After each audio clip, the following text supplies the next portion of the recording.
ये क्या कह रहा है, लेकिन अभी चूंकि कोई दिक्कत नहीं है अनाज की, इसीलिए ये सब गाय इत्यादि खाने की जरूरत नहीं है। सुनो, राजा पृषध्र ने भी एक यज्ञ किया था, गोमेध यज्ञ, और उस गोमेध यज्ञ के फलस्वरूप गाय काटने के कारण उनको 98 प्रकार के रोगों का जनक माना गया, महामारियां फैलने लगी थी। ये अग्निया कहा गया है गौ को, अवध्या कहा गया, भक्षुणिया नहीं है गौ, रक्षणीया है गौ, गावो प्रतिष्ठा भूताना। और यहाँ पर भगवती पृथ्वी को धमकाया है भगवान ने, ये नहीं कहा कि हम गाय काट काट कर खिलाएंगे।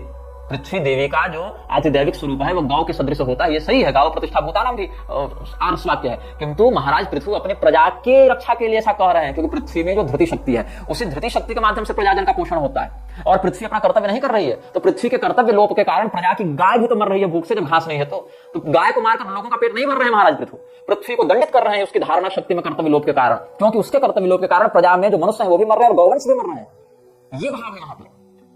अच्छा, उसमें भी जहां मांसाहार का आपद धर्म में विकल्प बताया गया, वहां गाय खाने नहीं कहा गया। पंचा पंचनखा भक्षा इत्यादि में भी गाय का नाम नहीं है, और उसमें भी दोनों के मध्य अगर आपत्ति आ जावे तो किसका परित्याग करना चाहिए, इस पर कणाद मुनि का मत सुनो, वैशेषिक दर्शन का मत बता रहा हूं। उसमें 3 नियम लगते हैं, क्या क्या लगते हैं सुनो। तथा विरुद्धानम त्याग में हीने परे त्याग हो, सम आत्मत्याग पर त्याग हुआ, विशिष्ट आत्मत्याग हो। ये 6ठे अध्याय के पहले आहनिक में देखना वैशेषिक दर्शन में क्या कहते हैं। यदि 2 तत्वों में विरोध हो जावे, ए और बी, ए मनुष्य है और बी गाय है, अनाज की कमी है, तो ऐसा नहीं है कि मनुष्य गाय को मारकर खा जाएगा। गाय की प्रतिष्ठा मनुष्य से अधिक बताई गई है।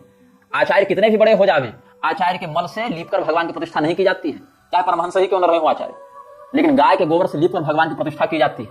यह शास्त्र का विधान है। गौ के ऊपर मनुष्य आश्रित है, मनुष्य के ऊपर गौ आश्रित नहीं है, ब्रह्मांडीय आधिदैविक दृष्टि से देखें तो। इसीलिए हीने परे त्याग हो, सम आत्मत्याग पर त्याग होगा, विशिष्ट आत्मत्याग हो। अगर कोई व्यक्ति भूखे मर रहा है तो गाय मारकर नहीं खाएगा, गाय उससे विशिष्ट है, इसलिए विशिष्ट आत्मत्याग हो। विशिष्ट की रक्षा करने के लिए वो व्यक्ति मरेगा, आत्मत्याग करेगा, या विकल्प से और अन्य अन्य इत्यादि का, या गौ के अतिरिक्त मांसादि का वो व्यवहार करेगा। ये भाव है वहां पर। और अगर दोनों में ए ही अधिक है और बी कम है तो हीने परे त्याग है। अगर सामने वाला हीन है तो उसका त्याग किया जाता है, उसको नष्ट करके अपनी रक्षा की जाती है। दूसरा वाला अगर विशिष्ट है, अपना उत्सर्ग करके उसकी रक्षा की जाती है। और अगर दोनों सम है तो फिर जैसी परिस्थिति हो उसका त्याग, उसकी रक्षा की जाती है। ये हमारे आचार्यों का मत रहा है।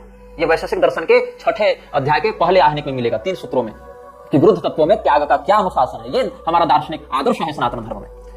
तो जो लोग ये कह रहे हैं कि प्रभुपाद विश्वगुरु है, उनको पता नहीं है कि प्रभुपाद की मानसिकता किस स्तर पर थी। तब कहना पड़ता है कि पिघल जाने दो ग्लेशियरों को और कट जाने दो पेड़ों को, डूब कर मर जाएं ये लोग उसमें। ऐसा विश्व किस काम का जिसका विश्वगुरु प्रभुपाद हो? खत्म हो जाए ऐसा विश्व तत्काल।